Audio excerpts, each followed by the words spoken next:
당신은 광해군을 알고 있나요? 조선의 15대 임금이자 폭군으로 낙인 찍힌 이 남자. 하지만 400년 뒤 역사가들은 그를 다시 평가하고 있습니다. 과연 그의 진짜 얼굴은 뭐였을까요? 1608년 선조 임금이 죽고 광해군이 왕위에 오른 시대입니다. 이때 동아시아는 대변혁의 시기였죠. 명나라는 쇠퇴하고 있었고 여진족 누르하치가 세운 정이 급속도로 성장 중이었어요. 광해군이 태어난 1575년. 그는 왕자가 아니라 서자, 즉 후궁의 아들이었습니다. 어머니 공빈 김씨는 궁에서도 낮은 신분이었죠. 하지만 1592년 도요토미 히데요시의 임진왜란이 터지자 그의 삶이 바뀝니다. 임진왜란 당시 광해군은 왕이 서인을 따라 강화도로 피난할 때 스스로 북쪽으로 나가 분조를 이끕니다. 백성들과 함께 적진을 돌아다니며 위병을 모으고 전쟁을 지휘했어요. 이 경험이 그를 만들었습니다. 전란이 끝난 후 광해군은 깨달았어요. 조선을 지키기 위해선 힘이 필요하다는 것. 그리고 때론 도덕보다 현실이 중요하다는 것도요. 이것이 나중에 그를 폭군이라고 부르게 만든 선택들입니다. 선조가 죽기 직전 광해군은 결국 왕으로 지명됩니다. 하지만 그의 앞에는 커다란 장애물이 있었어요. 바로 임해군 같은 형제들과 서인 세력의 반발입니다. 광해군은 과감한 결단을 내립니다. 1609년 광해군은 어머니 공빈 김씨를 폐하라고 명령합니다. 그리고 형 임해군을 강화도에 유배 보낸 후 죽게 만들었어요. 이것이 바로 폐모살죄 즉 어머니를 폐하고 형제를 죽인 죄라고 불린 것입니다. 극악한 선택이죠.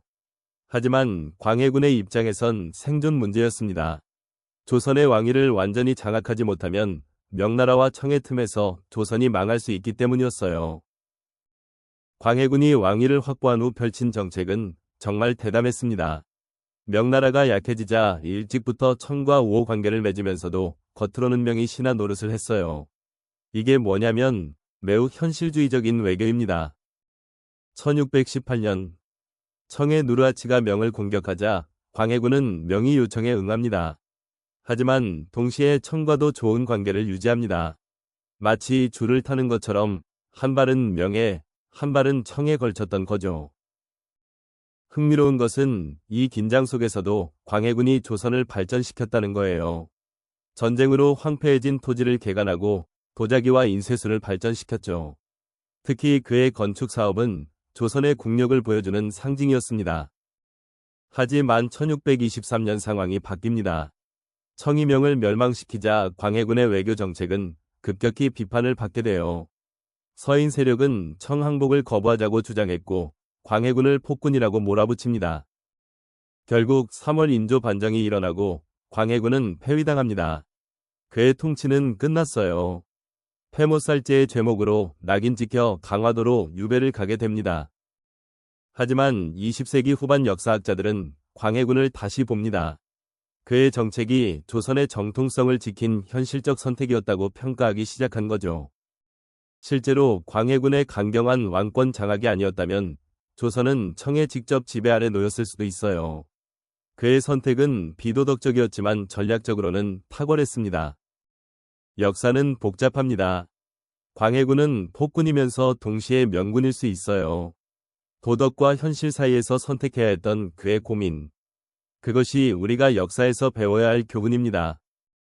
당신은 광해군을 어떻게 평가하시나요? 역사 스토리 채널을 구독하시면 더 많은 한국 역사의 숨겨진 이야기를 만나실 수 있습니다.